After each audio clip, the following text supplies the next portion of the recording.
Hello and welcome to You'll Probably Agree. Today we have our comic book guru, Matthew Bright on, and... That's heavy. Oh God, nobody knows what movie we're gonna talk about. What could it possibly be? Yeah. But no, I will say this, I'm getting right straight to the review for Avengers Endgame. This is a movie that has been, how many movies did they make? Like 22? 22 movies, 10 years in the making. Yes. And I have to say, this is a wonderful send-off. Yes. You know, it's a movie made by guys who really know their source material well. They know how to please the fan base, and they know how to inject humor without it being condescending or undercutting the drama, unlike some directors we know, Rian Johnson. This felt like a film that was very complete. They thought it through, and you know, maybe there's some issues here and there with there's some cliches of you know, time travel and stuff like that, which I don't like entirely mind, because how else are you gonna do it? And this movie takes some risks too, and skewers expectations, but in a good way. Yeah. And I'd have to say, by the end, it's an emotional journey. You feel like you finally get a bookend to this large graphic novel, and it's a film that really echoes itself off of, you know, the previous pictures. Yeah. And if you don't know who these characters are by now, what are you doing seeing this? What are you doing? Why are you watching this? Go see them all. Catch up. Yes. Get with it. But as a comic book movie expert, what did you? Because I know you were excited to see this, to say the least, So, beyond me, because yeah. I'm a guy who grew up with, you know, cinematic comic books and Fox Kids and stuff Yeah. like that. But Well, you read them. So I read these comic books. I read about these characters growing up, and like I said, I'm 35. So Yeah. I remember a time when we would just like sit in a room and fantasize like who would play this person and who would be this person. And we finally, 10 years into this, get to see the full culmination of that. Yeah. And it is an unprecedented thing. You know, this is a 10-year cinematic universe that eventually has now is telling its own story. So if you, even if you are a comic book nerd, you're in love with the characters and you were waiting for this. Yeah. But if you aren't a comic book nerd, now there's a pathway to become interested in all these characters, because it started with Iron Man, and then you get introduced to Thor and Captain America and the Hulk and Ant-Man and like, you know. They established them through their own individual movies. Yes.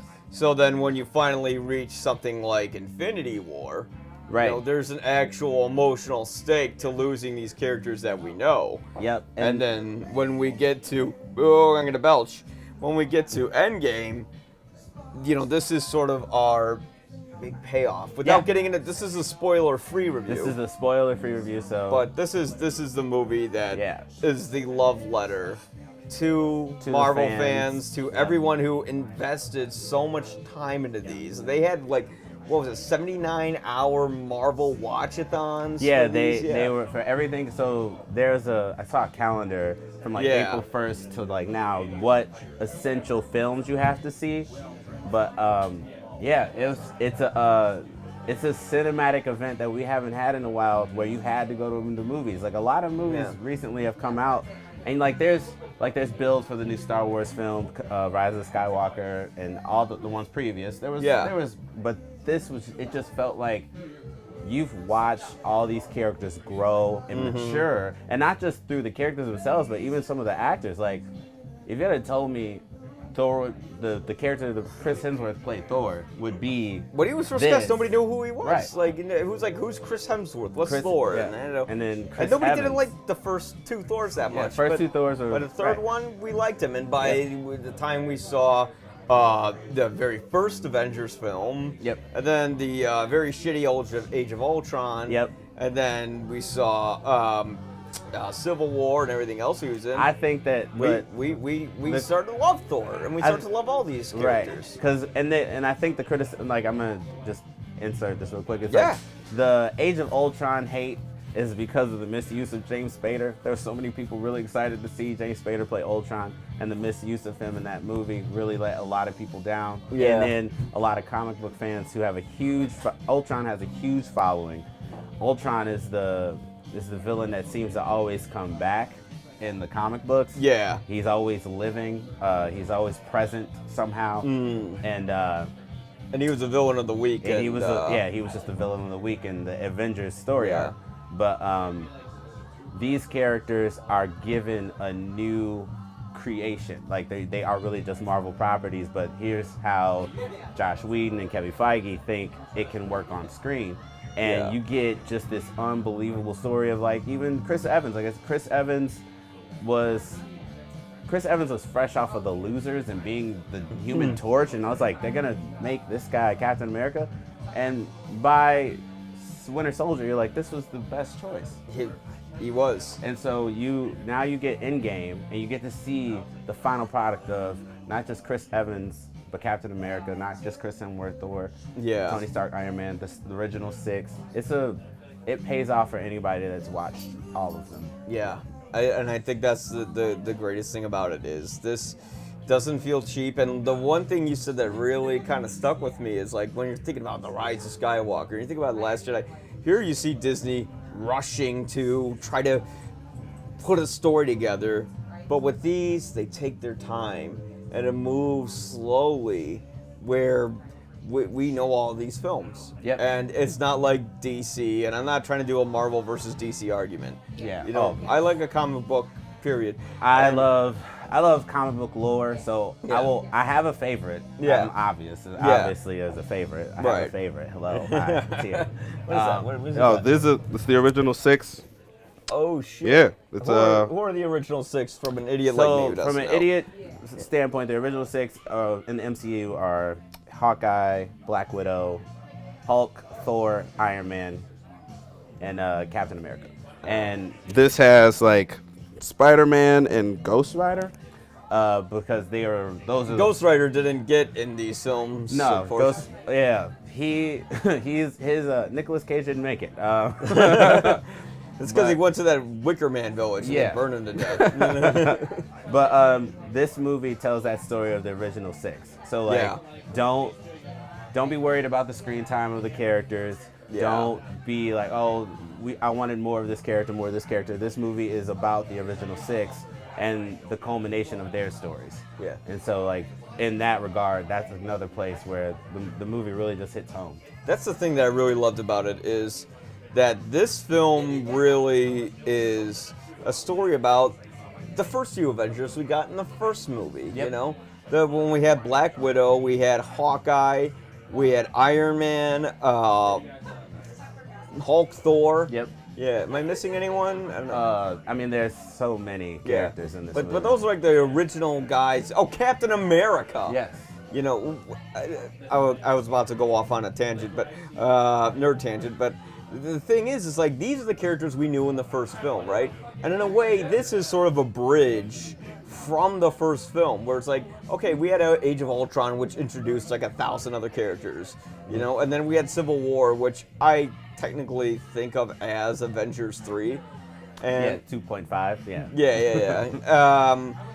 And then, you know, we had Infinity War, which was sort of, the whole movie is all of our characters getting together on screen, including the Guardians of the Galaxy at the same time. Yeah. And this film is now taking it a step back, and now we're focusing on these main characters. And the thing that I really appreciate with this film is the very somber kind of tone that it takes. Yeah, that's true. Because, it does take that. Yeah, because it doesn't, you know, and don't worry, towards the, and I'm going to quote a YouTube channel I really like called Double Toasted. Okay. And what they said, like, don't worry, you do get your comic book film, and in that third act, they whip that comic book dick out and go to town all over it. Yeah. But, you know, before that, like, this is a movie that plays much like a drama, like, because, and it works. Because, you know, for the first two halves of it, and I'm not giving anything away, we know what happened in the last film, right? Right. So now the Russo brothers said, okay, we took a chance, and well, they kind of had to pre-plan it, so they were hoping it would work out, because if it didn't, they'd wind up in a Kathleen Kennedy Star Wars situation.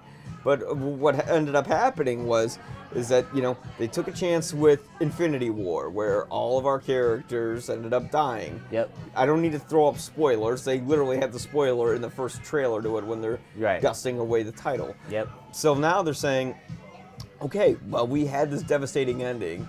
Now we're going to show you the responsibilities a superhero would have when dealing with the grief when of dealing a situation. with an actual loss. Yeah, right? like real loss. The conversation about comic book movies, and it really, one of the greatest things this movie does is show the true essence of how people become comic book fans. Yeah. It really tells an actual story that heroes go through loss, and heroes have to find a way to continue on and find solutions. Yeah. But at the flip side, at the end of the day, it's still a comic book movie. Mm-hmm. But the biggest thing that this gets right, I think, is like after Infinity War, there's so much risk. There were so many risks that were taken, and they land. Where do the heroes go from there? Is where they continue to up the stakes after such a cosmic level event. They were able to up the stakes once again. Yeah, because the wonderful thing about this is that the Russo brothers really respect the audience's intelligence. Yep. And they respect I their agree with that. patience, you Yep. know? And yeah, there's other movies that respect audiences' intelligence and patience, maybe a little too much, like Ang Lee's The Hulk, which I would love to talk about sometime. But this one does it where it also knows how to please the fans. Yep. And it knows how to have a good time. But the main thing is, this film is saying, okay, you've had your good time. Now comes the bad times. Yep. Here comes the shit. And you know what? This is honestly, I don't know if this is a movie that kids will love immediately for the first three. Like, kids will love anything they see regardless. Yeah. But like, I loved The Phantom Menace when I was a kid, and then I got older and realized I didn't love it so much. Yeah. But the thing is, like, when we're talking about like maybe high school age kids, you know, Yeah. they might get bored in the first 2 hours of this, not even 2 hours, hour and a half of this movie, where it's just a lot of people just trying to figure out where to go in their lives. Yeah, there's and a you lot think of- that's a yeah. long time for that, but luckily structurally it works. It takes its time and it respects its characters. And this is a 3-hour film, but it does not feel like a 3-hour film. It does and it doesn't. See, here's the interesting. I feels saw it. big, but, I saw it a few days ago, and then I saw it again today, right before we shot. Yeah. And the first time we watched it, it's got a long length time. It's like over 3 hours.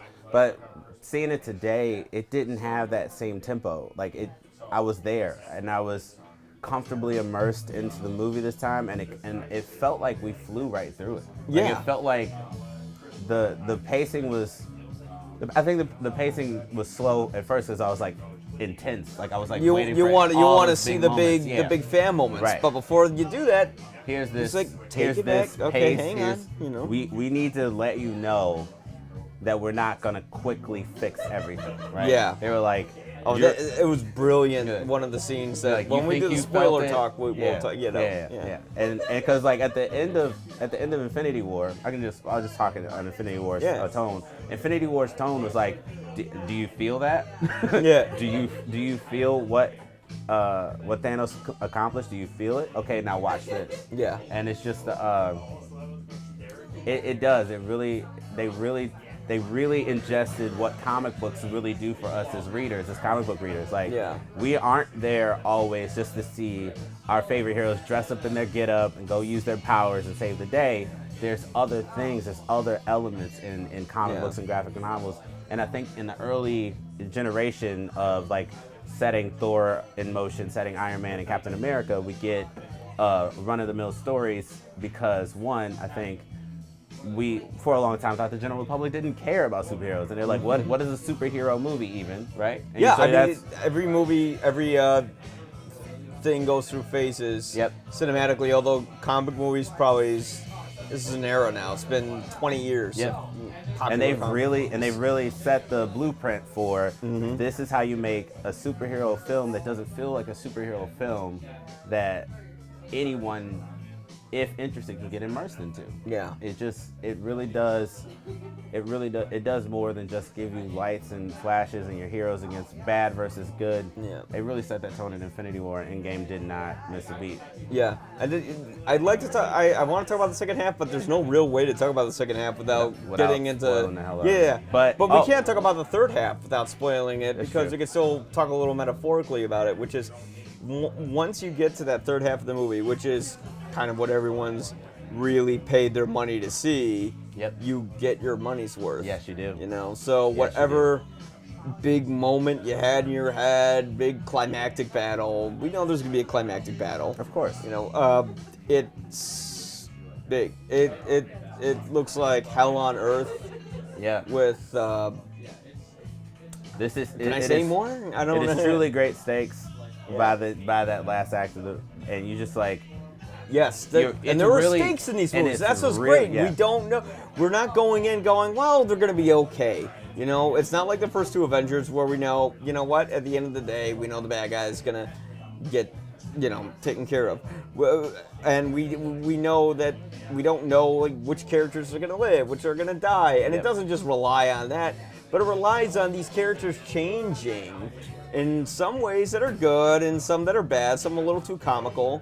And then some of them also, and I think the stakes raised as a person that follows the MCU. Yeah. We know there's a Phase 4 coming. Yeah. We know like logistically the contracts of the characters and the actors and the actresses. Yes. So we're like, what is next for these characters that we grew up loving?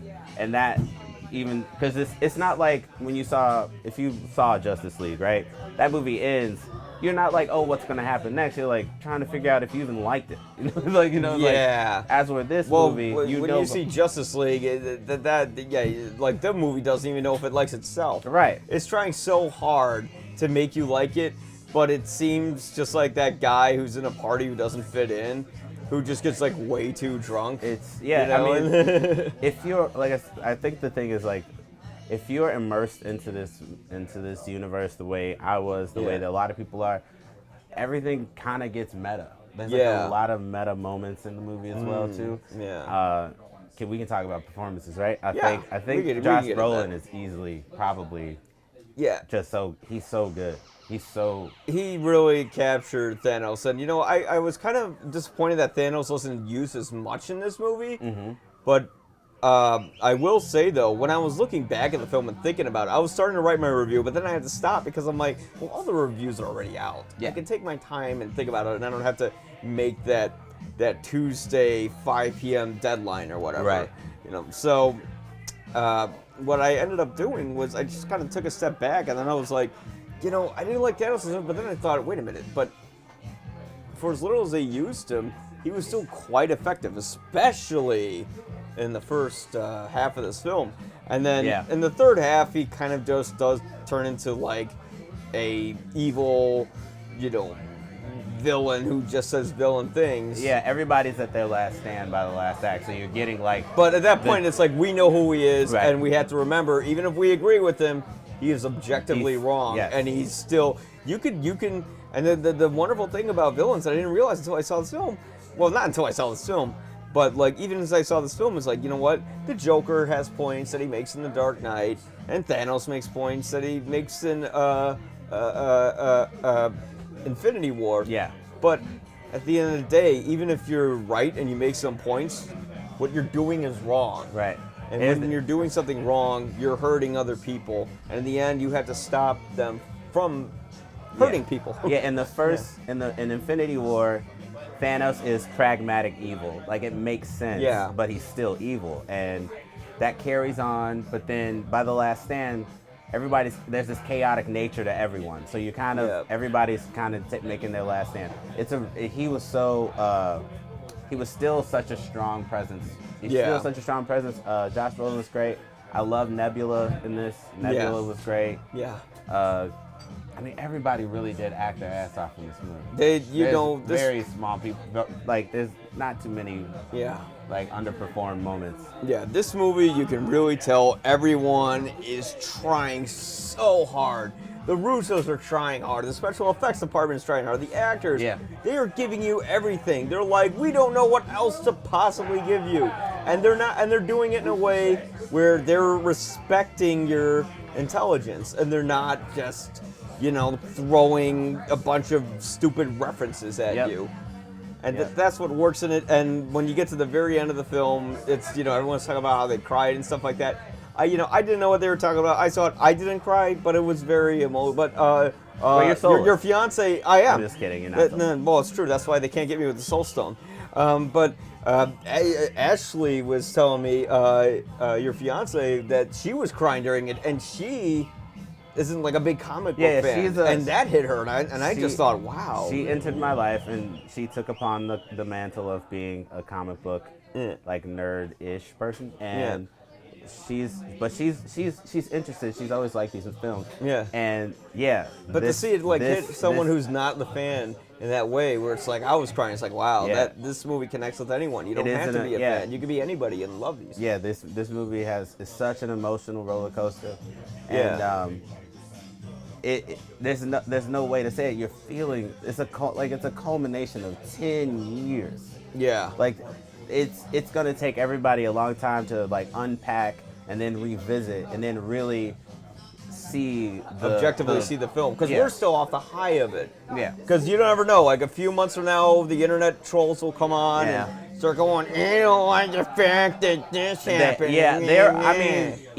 even as I love it to the degree that I do love it, I think it's one of the my favorite films. It's not like some sort of Oscar-worthy thing, but it is apparently very, Black Panther is.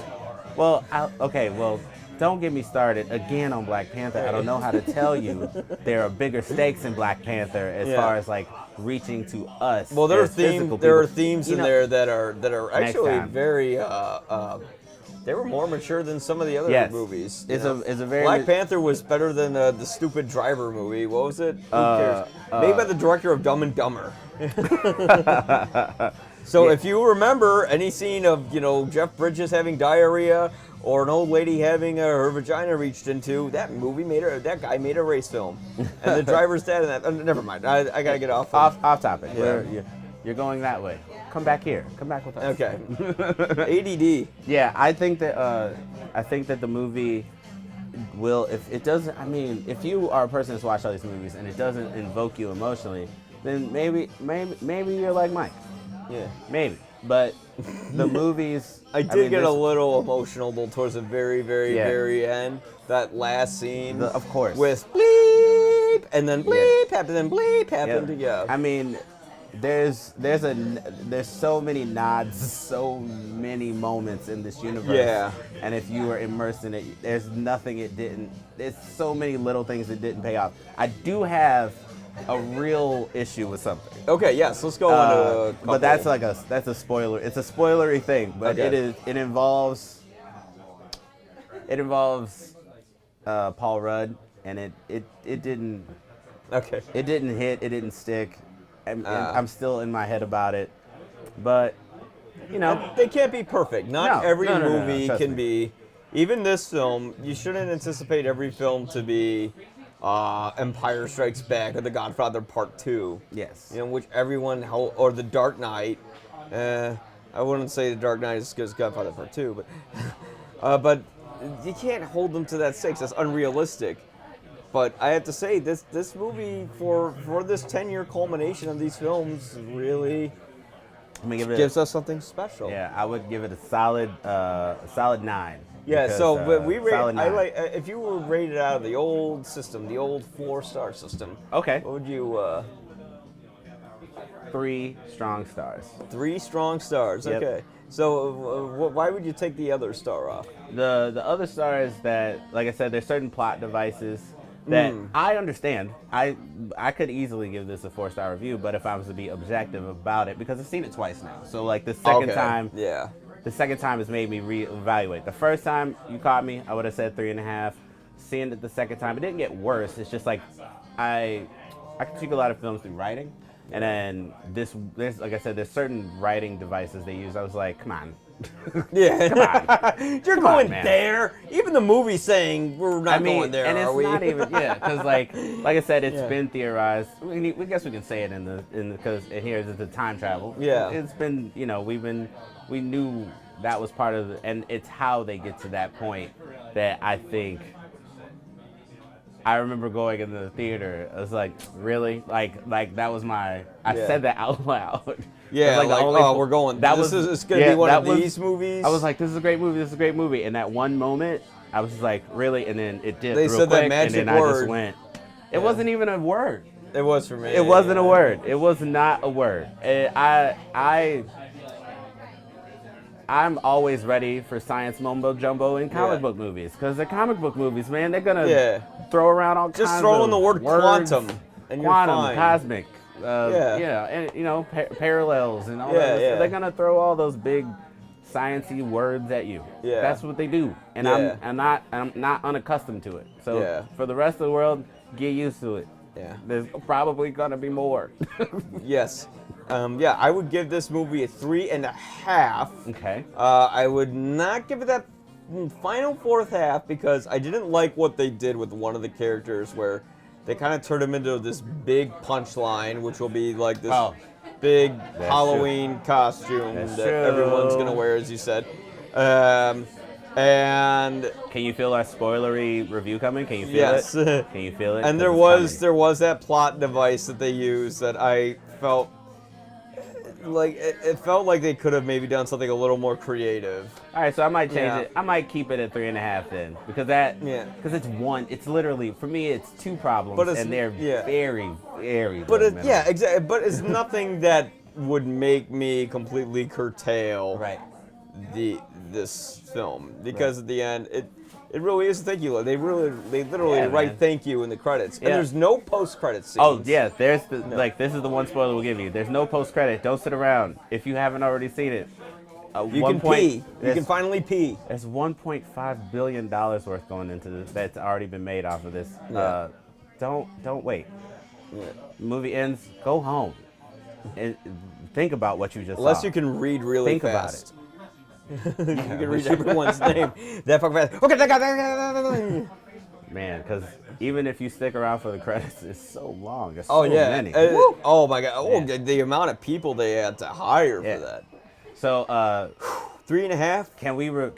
Can both ends? How many of these movies have you seen? Have you seen them all? I've seen all of these movies except for the first Ant-Man. And then I kind of saw a Thor one, but I kind of showed it to a class that I was teaching, and it was on a crappy projector, so I don't know if that counts. But so Thor: The Dark World I didn't see because fuck that movie. I'm kidding. I can't say that because I haven't seen it. Well, Well, I will tell you that I could sit down and talk to you about Dark World and another one if you'd like. Yeah. I'm always down for Marvel stuff. But I will tell you. I was gonna say, what was your who's your favorite hero? What was your favorite clip? Where does this? That's a great question. Where does Endgame land in the cinematic universe? That's a great question. I guess if I had to rank these films, maybe Endgame would be. I think my favorite one would either be Captain America: Civil War or Captain America: Winter Soldier, yeah. Mm-hmm. And then I would rank Endgame second to that. Or I don't know. Yes. I feel like Infinity War and Endgame are both like the same film. Yeah, and so I would just kind of put them together. Yeah, so we could say Infinity Saga, right? Yeah. It's first of all, it's technically what it is. It's the Infinity Saga, the Infinity Gauntlet, if you will, Infinity Watch, if you will. The Infinity Marathon. That's just me flexing all that comic book knowledge. Yeah, there you go. See all that comic book knowledge right there? You feel it? You get it? Anyway, all these years of just not. Yeah. So of sharing comics with friends. Yeah, but like, so we could say Infinity Saga is one whole movie, right? So Infinity War, Endgame, one whole movie. I would say the Winter Soldier and Civil War are one whole movie. Yeah. Because of the way Winter Soldier ends and then goes right into. It's all about Bucky, right? And it's about that is an interesting thing with. It's all about Bucky because the next movie, Civil War, is about Bucky. Yeah, that goes into spoiler territory with this movie as well. Yeah. But it really does kind of highlight our character's strengths and flaws to a wonderful degree that gives you an emotional payoff. Yep. And But I mean that was the thing I liked about the Captain America films, which is who would have thought in a just- million years listen. that Captain America would make a good? But when they said Captain America, I thought, You mean the blue guy with the A on his head and the wings on the side? That yeah, guy? that guy. How do you pop? But then they got Joe Walking Johnson around in royal blue.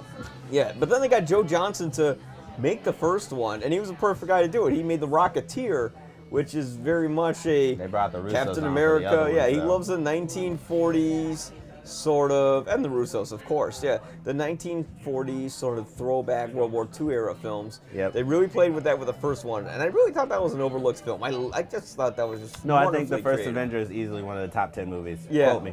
and then they really took it a step further with that film, where Winter Soldier. it deals with America's actual sense of patriotism. Yep. What is it to be a blind patriot compared to someone who actually That really fights for freedom. fights True for freedom? Yeah. When they know their country's doing something wrong, Are you and they willing call to them call out your on country that. out? Yep. Yeah, and that was sort of a reflection on, I'm guessing, the Iraq War that we had, although it came out way it could after be, that. but- if you really want to be honest, it could be a reflection of anything. There's so many things that Yeah. America's done. It's getting political, Vietnam, and I don't Iraq, think yeah. that's not where I want to move. But Yeah, Captain yeah, America yeah. really does become Absolutely, yeah. the quintessential beacon, true patriot beacon for freedom that was trying to come through in the first of Captain America, but really comes through in this one, and it definitely comes through in Civil War. And then Civil War, the Man. great thing is it really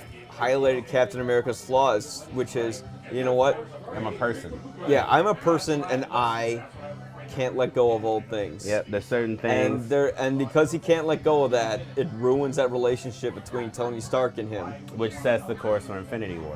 Which sets the course for And it's Infinity War. incredible. It's It's just yeah. so wonderfully interwoven together. Watch it, man. In the Just go mean- watch them all. Just go watch In the them all. meantime, Disney, go watch them they're all. trying to take all of their properties, and they're just like, I don't know what to do with Star Wars. You know? Yeah. I mean, what it is that I think a lot of these other companies are just blinded by the money. Including really, Disney with Star Wars. Yeah.